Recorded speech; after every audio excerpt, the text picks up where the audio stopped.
Are the words you use in a foreign language old-fashioned, or not commonly used by those for whom it's their first language? Well, if you use AI to help you learn, that may be the case. I first heard about this on an episode of Hoy Hablamos, the Spanish podcast, which I've linked below. And then I went searching for other resources on it, also linked below. So, it turns out that when people get something like ChatGPT to create language for them, you might be getting it to correct your language when writing a letter or an email. The large language model might use some uncommon words in what it gives you. Some examples of this in English are delve and adept, which I wouldn't have thought were that uncommon. But Google analyses all words, so let's take a look at that. Okay, so these only seem to go up to 2019, but their usage does seem quite high already. But of course, this doesn't tell us what section of society is using the words.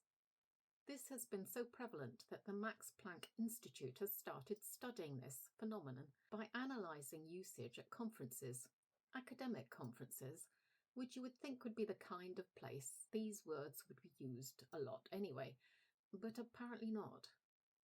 They also analysed academic lectures and found similar trends. But language always changes. Trends come and go.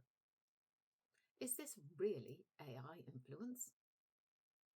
I did try to find the original research, but the Max Planck website brought me no joy, as I didn't have a clue what the study was called. It seems that it's being seen broadly as a good thing.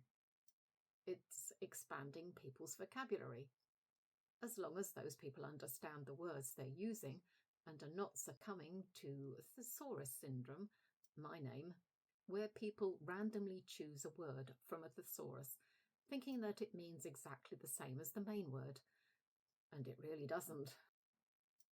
This, I think, is unlikely to happen with the kinds of people who are writing academic papers and talking at conferences.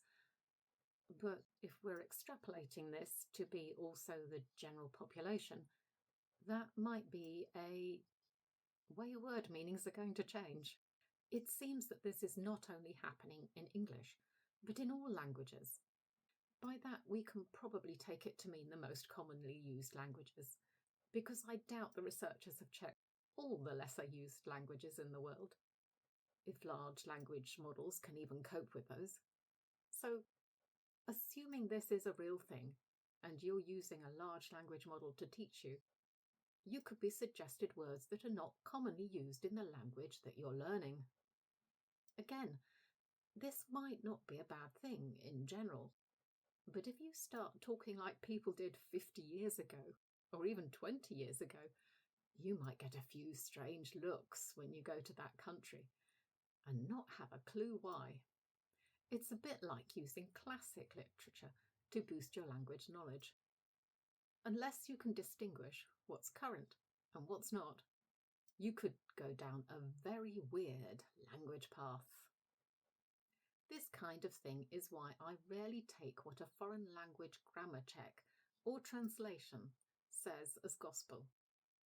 I always double and triple check things before I still get them wrong. It's definitely something to keep in mind.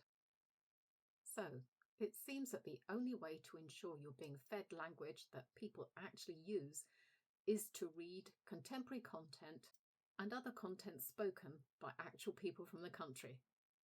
But you knew that already if you've been watching this channel for a while, didn't you? Unless, of course, they're using a large language model to polish their scripts